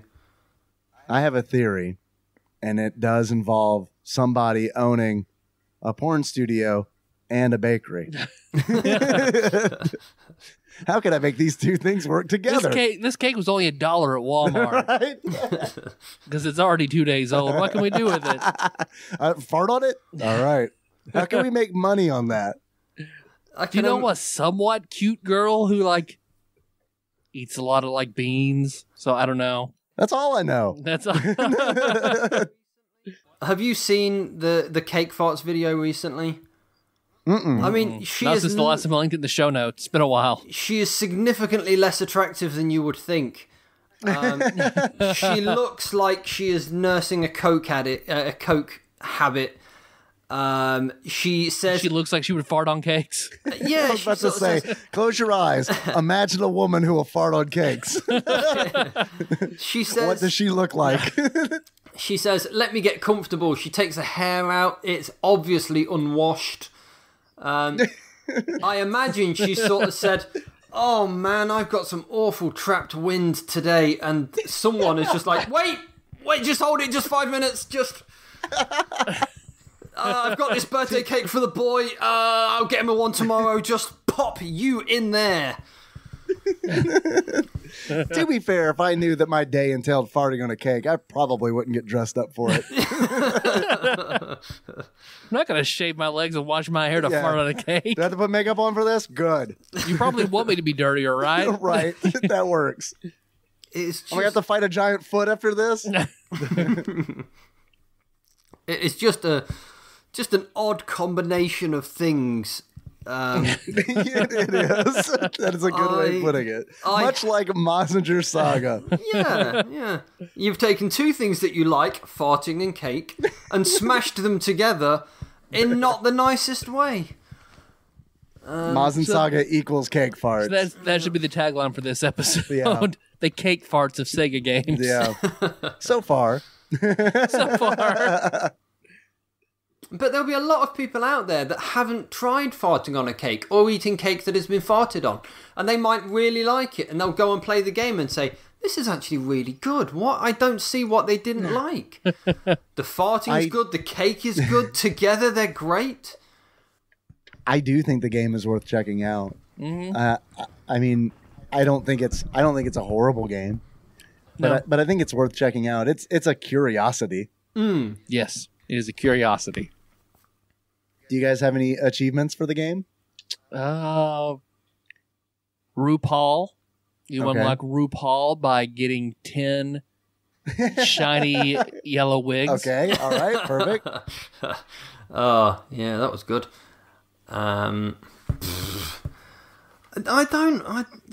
Dave, you rattle some off. I'll try and think of one very quickly. Okay. I didn't stream this on Twitch, so I had to resort to using my shitty brain in order to try to do it. My first achievement is, look, kids, Big Ben. In order to unlock, look, kids, Big Ben, you have to make it to Europe, die, restart the game, make it to Europe, die, restart the game, make it to Europe, repeat. And I've got one more achievement, and that is Leather Doom Guys of Phobos. In order to unlock Leather Doom Guys of Phobos, finish the game where it's revealed that despite you driving off the Hellkaiser, the Earth's ecosystem has been demolished, and the Earth will colonize Mars and live there instead. In Also- 2016. Also, no, that's when Hellforce returns. Oh, Hellforce returns in shit. 2016 Damn. and fucks shit up. So that's how you essentially unlock Leather Doom Guys of Phobos when you beat the game. Yeah, I guess they didn't have to worry about Y2K since this takes place in 1999. Yeah, that's the real That's the reason they real left. apocalypse. Yeah. Well, Ross, if you were to give this game a beard, what would you give it? Oh, I didn't think about this one. I didn't think about this either. I'm so unprepared. Well, we don't normally do this on Patreon, so No. we're very much just I'm just doing this for you, buddy. yeah. I feel well taken care of. If I I'll was fart going on to your give cakes this any day. Oh, thank you. If I was going to give this the beard, I would give this the beard of the famous football commentator you won't know of, called Desmond Lynam. And Desmond Lynam was a was he a footballer in the day? I don't know, but it was Is the guy from Lost? he was a football Pretty sure. commentator, Pretty sure. and he had like a nice little goatee thing, and for some reason he either dyed it pink or put a pink stripe in it. And I like beards, and I like pink, but pink beards on old men who are commenting football, they're just two things that don't go together. Yeah. Okay. I like that. That's apt. If you were to give this game a pair of glasses, Ross, what would you give it? Let's see. I would give this the bloodshot eyes of a man who is, let's say, orally pleasing another man. And he pulls out Okay. and jizzes in his eyes. You had my attention. You had my curiosity. Now you have my attention. You're cutting him off at the good part. I just heard jizzes. And he ejaculates in the eyes of the pleasurer. and his eyes get all bloodshot because they're full of semen. Because I like my eyes, and I also like to ejaculate, but I don't like the two things together. You got to blow on the pee hole so it clenches back up. Oh no, you've ruined it. So I've also got glasses for it. Yeah. The glass that contains the English trifle made by Rachel Green and Friends. So it's a layer of whipped cream, a layer of jam, a layer of ladyfingers, a layer of sautéed peas and onions, and you put it all together and it tastes like feet. I like that. That was a good reference. Yeah. I have some more questions for you. I would like to know, where are they now? Where is Almanac Corporation, the developer of this video game? They transferred everything into making almond milk. Okay. They opened a discount bookstore for misprinted books. Perfect. They dissolved 22 years ago in 1998. They also were known for, and probably best known for, developing Evo, Search for Eden. It's them. Okay. Also, apparently a Super Scope 6 game, or a game that works with the Super Scope, Cheyenne's Revenge.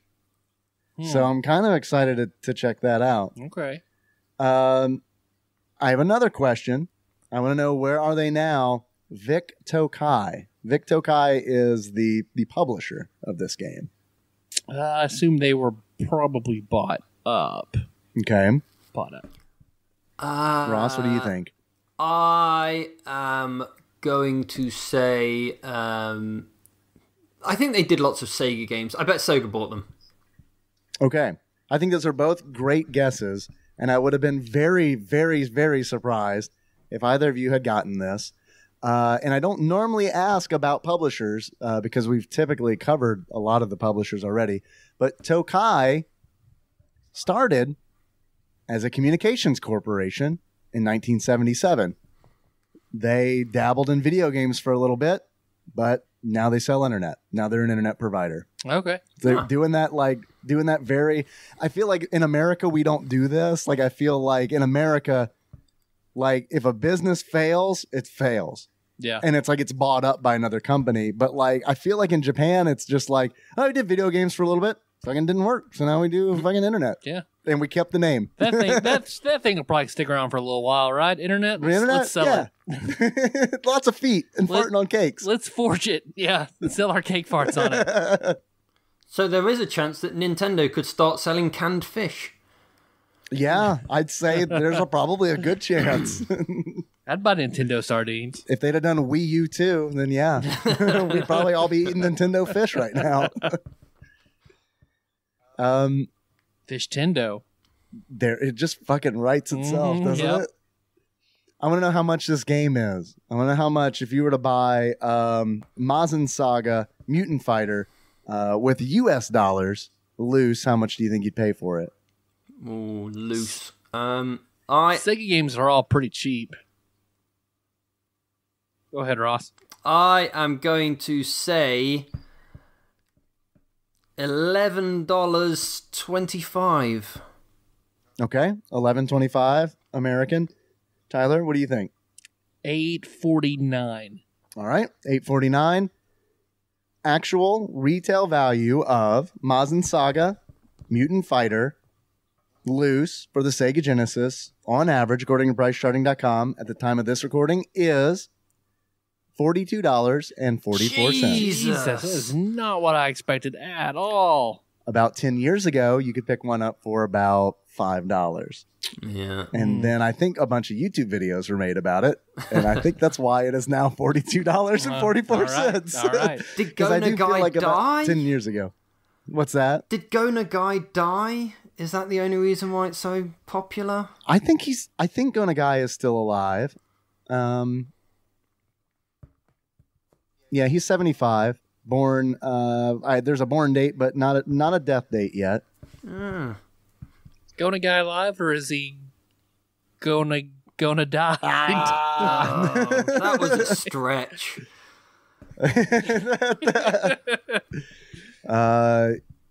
He just celebrated a birthday not too long ago, September 6th. He is known for Cutie Honey, which I've heard of, never read or seen. Devilman, again, heard of, never read or seen. Harinchi Gakuen, never heard of or read. Mazinger, which I now know because of this video game. Grendizer, and I'm afraid to say this, especially after all the Slylock Fox stuff, because this sounds like a slur. Steel Jeeg?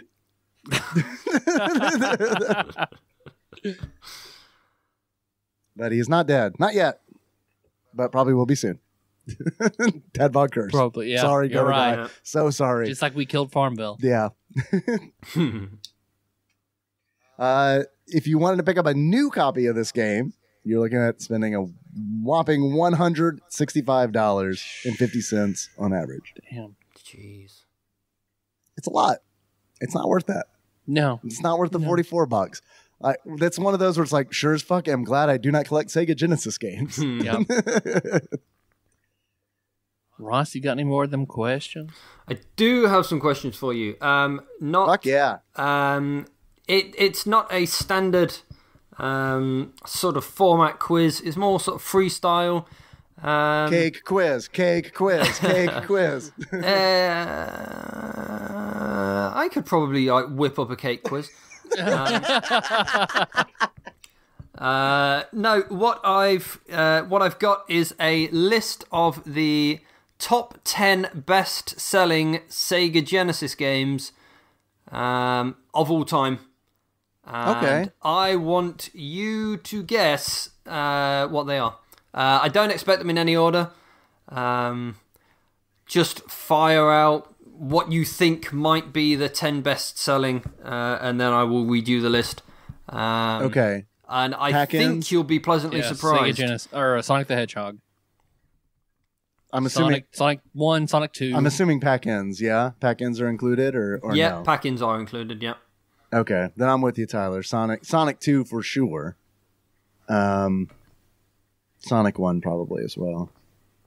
You want to go ahead and just say Sonic 3 is 2, or what?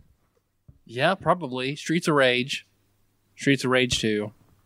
Streets of Rage 3. I'd probably say Streets of Rage 2 over Streets of Rage 2 is probably, the biggest selling out of those, right? Yeah. Streets of Jurassic Rage Park? 3 is very rare. Jurassic here. Park, I You think, can't could be get on it. there. What do you think, Lion King? No. Aladdin? No. Is anyone keeping track of how many games we've said? No. Good. No. No, we're just naming Genesis games. We're just throwing shit out there. Yeah. Herzog Zwei. Herzog Zwei, yeah. Dune. Moonwalker. Kid Chameleon.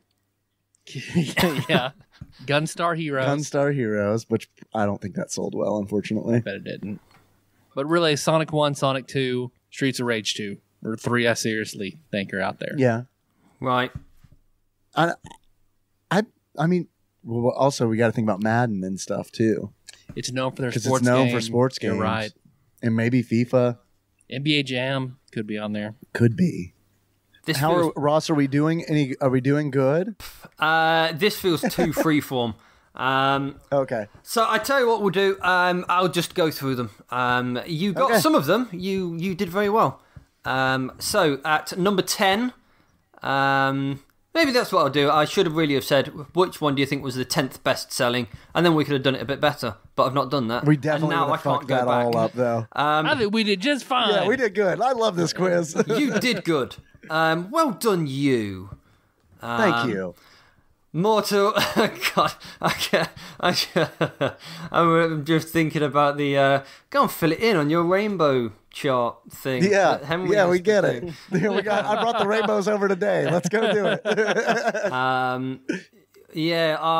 The school that my son Xander goes to has a chart for how good or bad you've been on that day. So it's red at the bottom. Then it goes yellow, then it goes green, and then it goes gold, and you have like a hot air balloon with your name on it, and depending on how good or bad you've been, it moves up and down the chart.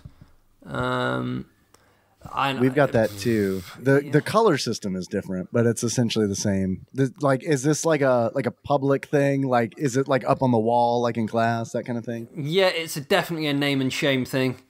Yeah, right.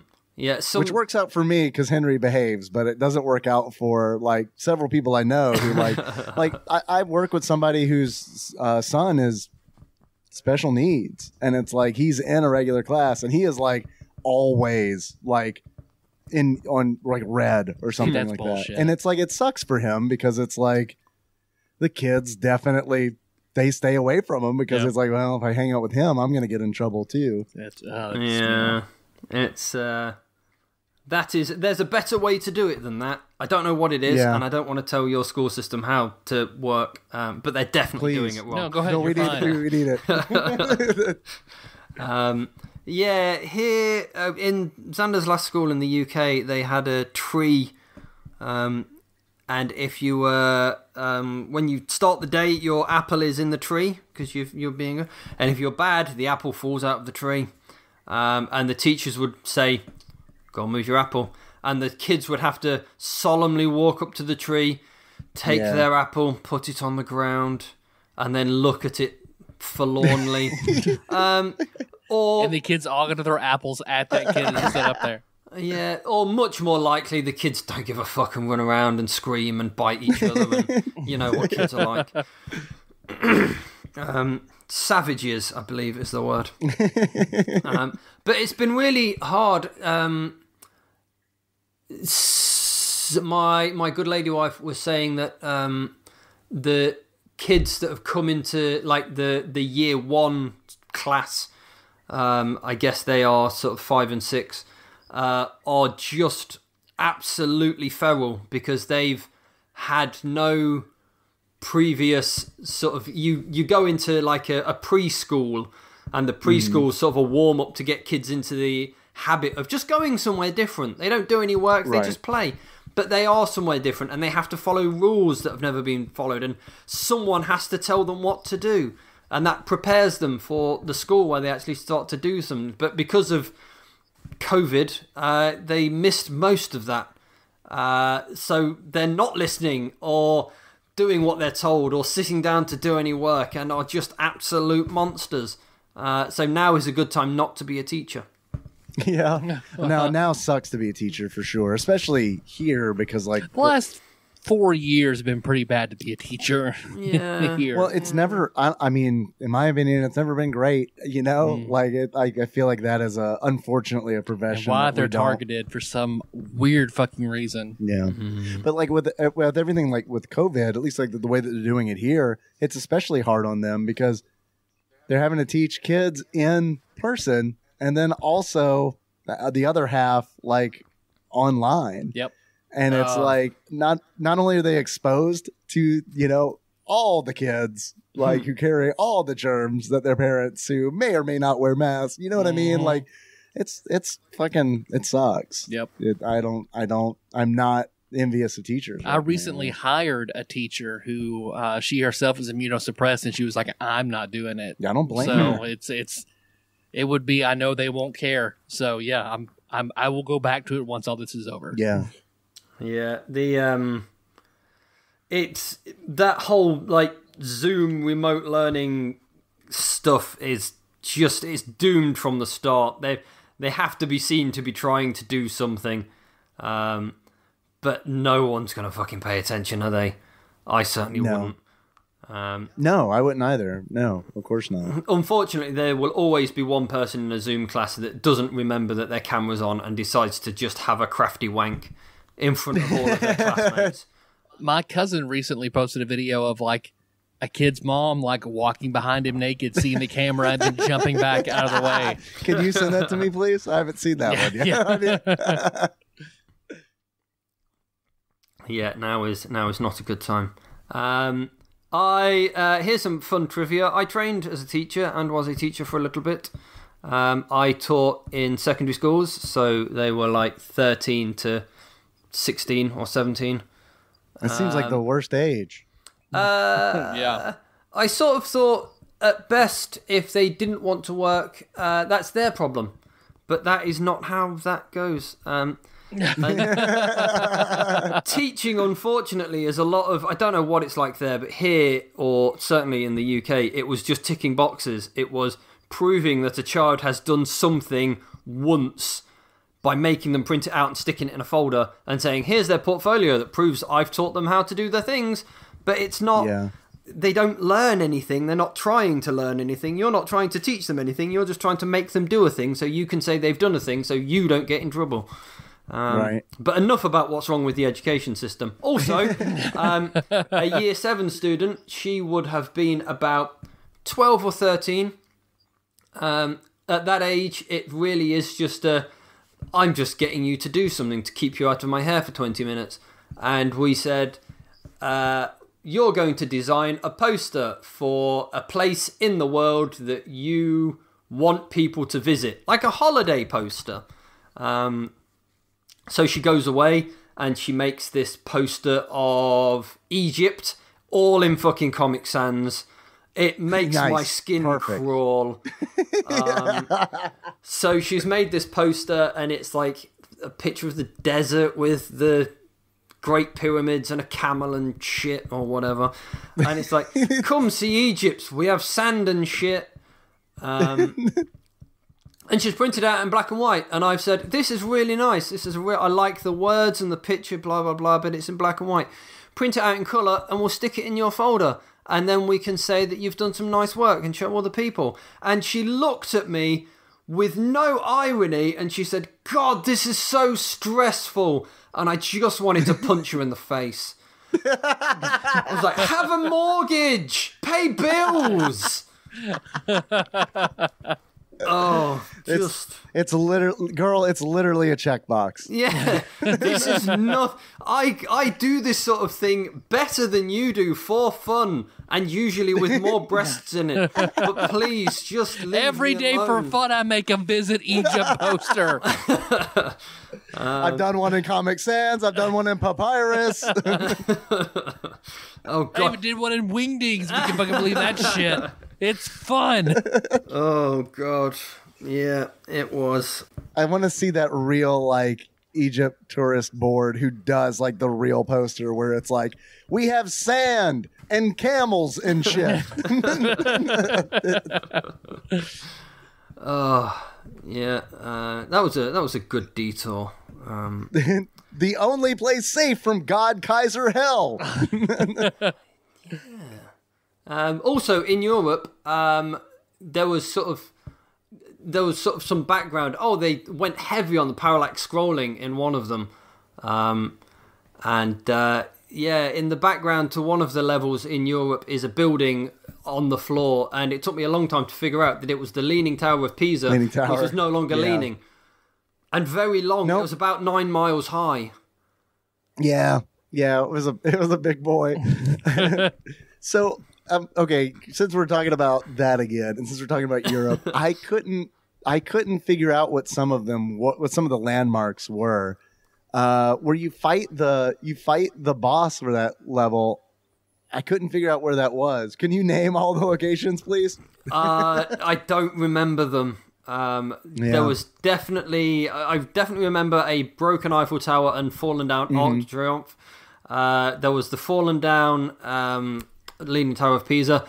Was it perchance the... oh, crap, what's it? The Colosseum in... Because it was in, like... Greece? It seemed like it... No, it's in Rome, which is in Italy. Rome. Which is also not Greece. I don't know. You say. Yeah. Allegedly. Allegedly. I think he meant the temple to Athena. No, that's also in Rome. My geography is terrible, to be fair. What is it? Maybe it'd be the temple to Minerva in Rome. Had to think about Roman mythology. Good for you. I didn't know Athena. Athena to Minerva. Some of them I know. We were taught Greek mythology, and then later in life was like taught, yeah, it's just the same. They just changed the names. It's like, oh, okay. Well, I don't know all the names there. Well, I'll be naming the planets after the Roman ones. Who about the Greek ones are better? Yeah, I don't know. Weird how that works, isn't it, kid? And go make a poster for Egypt and get the fuck out of my face. I still can't believe that Pluto's not a planet. It wounds me to my soul. I get it. They need to rename one of the other planets to a Disney character. Make it better. Yeah. Uranus could be Goofy. It's fine. Definitely going to be Goofy. It makes so much sense. Goofy's the closest thing we got to Pluto. I mean, it's also Goofy has a big butthole. It's common knowledge. Yuck. He's the only one canonically that's had sex. Yeah. Yes. Yeah, it's true. Your dad for yucks. So what are the best-selling Sega Genesis games? Yeah, we've gone off this way hard. So at number 10, I'm struggling to see if I think that is right or not. It seems to be right. Mortal Kombat 3. Okay. It was released, that's a weird one on me, yeah. Yeah, it was released in January 1995 and sold 1.34 million copies. That's just bonkers, isn't it? If a game nowadays sold 1.34 million copies, that company would be in trouble. Right? Yeah, totally. We're selling you to EA. Fuck off. Right. So you've got to lay off 90% of your staff, and now you're only allowed to make mobile games. Congratulations. You're about to make a lot more money. At number 9 is the Dark Souls of 1994, The Lion King, which sold 1.41 million copies. Yes, you mentioned Lion King. Well done, you. Number 8 is a game which I suspect was significantly more popular on the Super Nintendo, which was Street Fighter 2. Super Mario Brothers. Oh. No. Super Mario World is number 3. 1.66 million copies.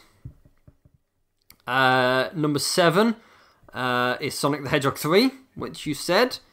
Okay. Released in January 1994 with 1.76 million copies. Michael Jackson bought 1.2 million of those, I think. Yes, because his song was in it. Right. Number 6 is the weird hermaphroditic cartridge Sonic and Knuckles, which both takes and receives. Okay. With perfect. I love it. It was released in 1994 and sold 1.82 million copies. Did your copy of Did the US copy of Sonic and Knuckles come in a paper box? I don't know because I never owned it until recently, and it was definitely not in a box when I bought it. But I remember that's why I rented a Sega Genesis. I finally convinced my mom in middle school to let me rent a Sega Genesis because I was enamored with the idea of Sonic and Knuckles and that whole like plug a cartridge into a thing and then into like. I finally wore her down on that and got to rent it. And I totally guilted her because we were moving. Mm-hmm. And we always moved around a lot as a kid, and I totally leaned into that. Like, I'm sad that we're moving. Can I please rent a Sega Genesis? Well, you're taking away all my real friends, so you let me rent some virtual ones for a weekend? Right. Come on, mother, it's this or heroin. Which do you prefer? Right. Like my mom said to my dad when I was playing Diablo 2, he could be doing drugs. I mean, she's not wrong. I know it's a lot of mouse clicks, but he could be doing drugs. It's a stretch, but reasonable, I think.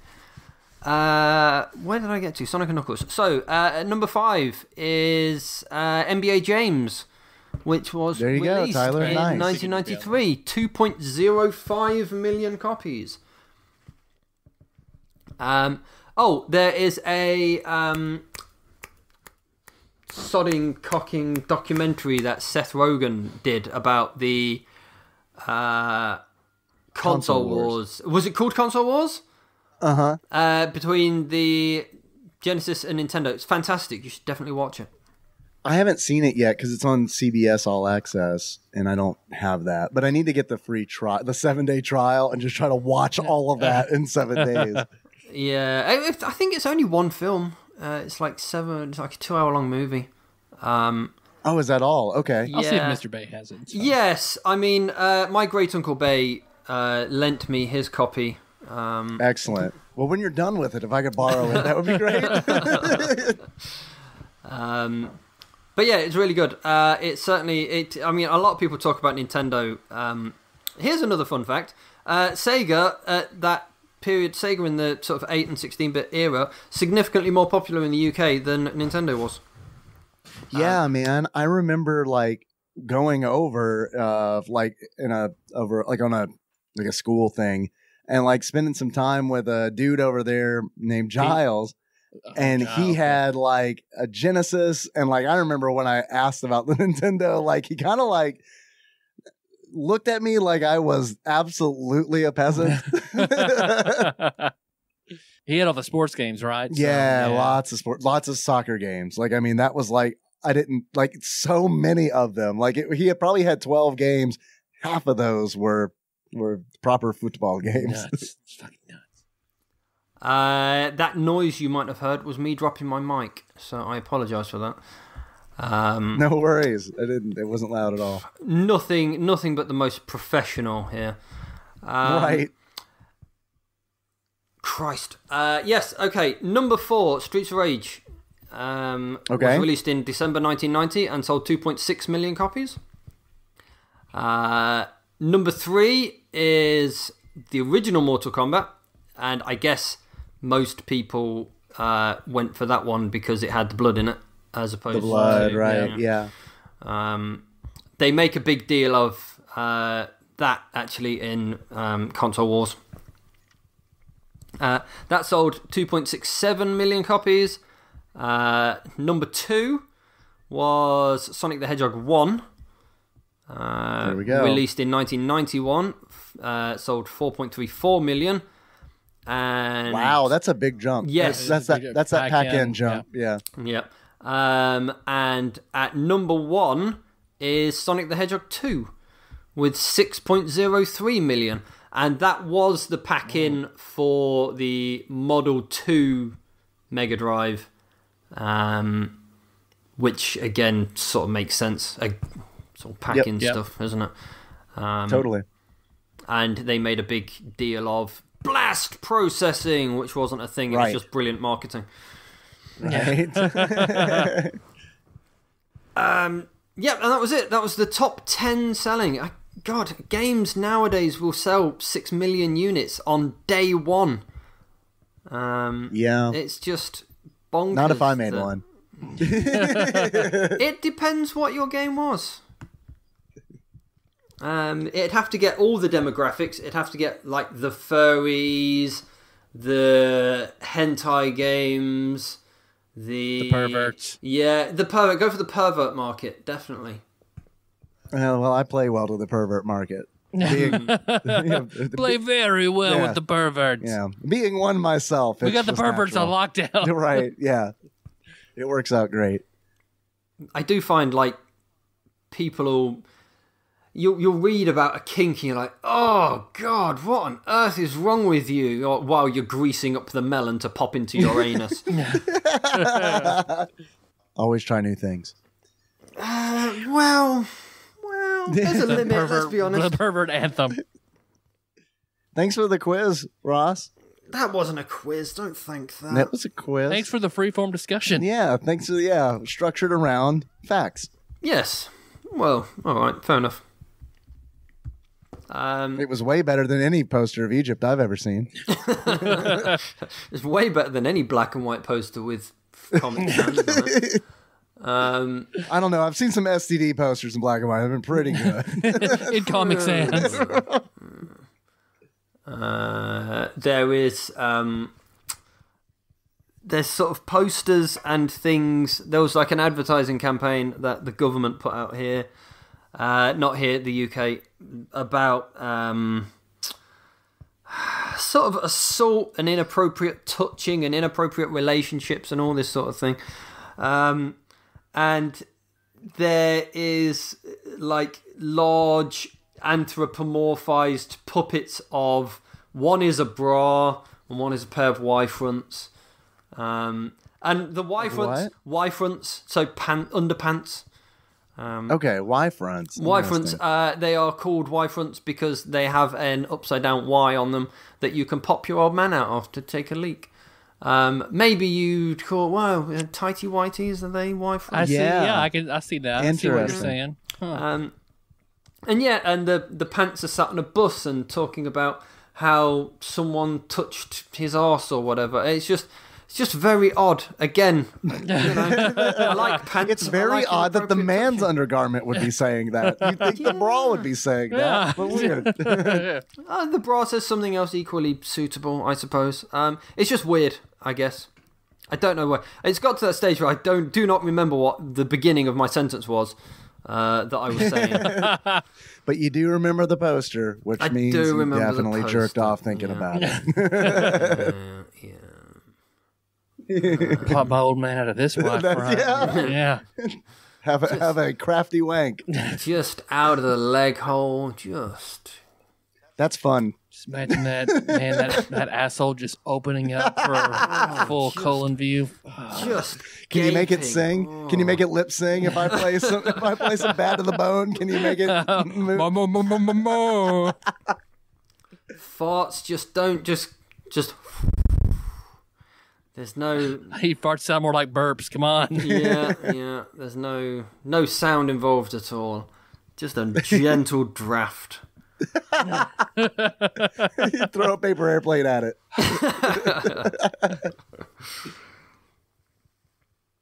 Well, any more thoughts on Mazin Saga?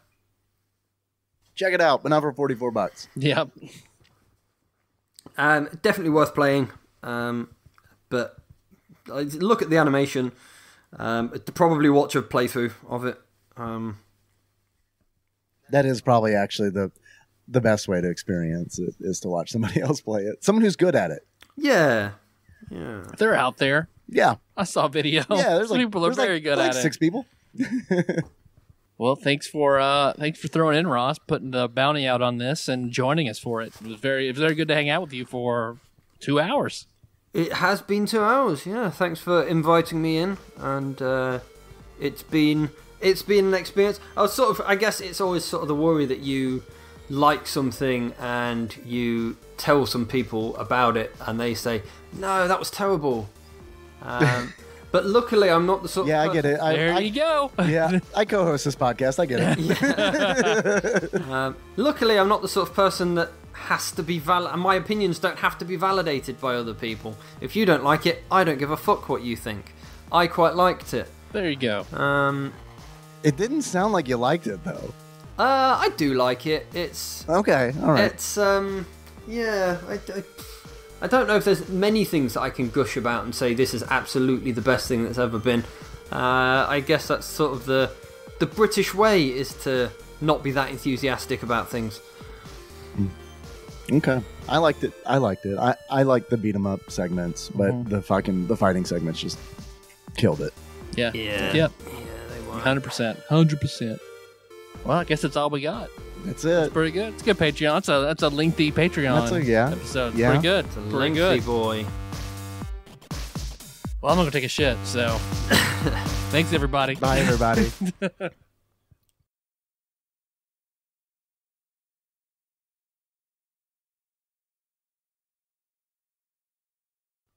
Ross, you said that earlier. You said that you had another story. I do have another story. Your stinger story? Are you desperate for that shit? Absolutely. Not my shit. I mean Tyler's shit. Unless Tyler doesn't need shit. I can wait a few more minutes. Like, I got an empty can here, Tyler. So this story comes to me from a friend of mine. He got a job at an architectural firm. And he, the architectural firm's IT department consisted of one very old man and one very fat, sweaty, person, other man, I guess. And fat, sweaty man. I heard the quotation marks on person, man. Fat, sweaty IT man tried to sort of get in to be friends with person I knew at the time. But person I knew at the time wasn't interested, didn't need another friend, or just didn't want to talk to this person. Anyway, so he tries to sort of hang around, and my friend makes his best efforts to ignore him. And one day he's sort of stood by his desk and he says, "So I've got a new girlfriend." And my friend says, "Great, bye then." And he says, "Yeah, we've been dating for a couple of weeks actually." He says, "Okay, fine. You're going to tell me the story, so let's get on with it." And he says, "Yeah, we've been intimate. Great, thanks." And the story goes that his girlfriend, or his new girlfriend, is quite into sort of orgies and wife swapping and things like this, and she sort of says, "Would you be interested?" And man, who obviously has never had female attention in his life, says, "Yep, fine, whatever you want, love." So she says, "I've met this couple online. They seem really nice. I'm a bit nervous to go. We need to sort of meet them and vet them and make sure they're not weird. But I'm a bit nervous to go. Can you go and check them out and see if they're okay? And if they're all right, then, we'll arrange to all meet together." And he says, "Yeah, okay." So he goes to this person's house, apparently quite a nice house in the suburbs, and he knocks on the door, and at the door appears quite a tall gentleman who was bald and wearing nothing but a dressing gown. And this is where the alarm bells would ring for me, but this is not where the alarm bells rang for this other man. So he goes inside, and they're having a chat, and they're having a glass of wine. And IT man says, "Where's your wife?" And he says, "Oh, she's had to go to work." And he says, "Okay." And they're finishing the wine, and man with dressing gown disrobes and just starts to masturbate in the living room. So IT man thought, well, I'd probably better join in.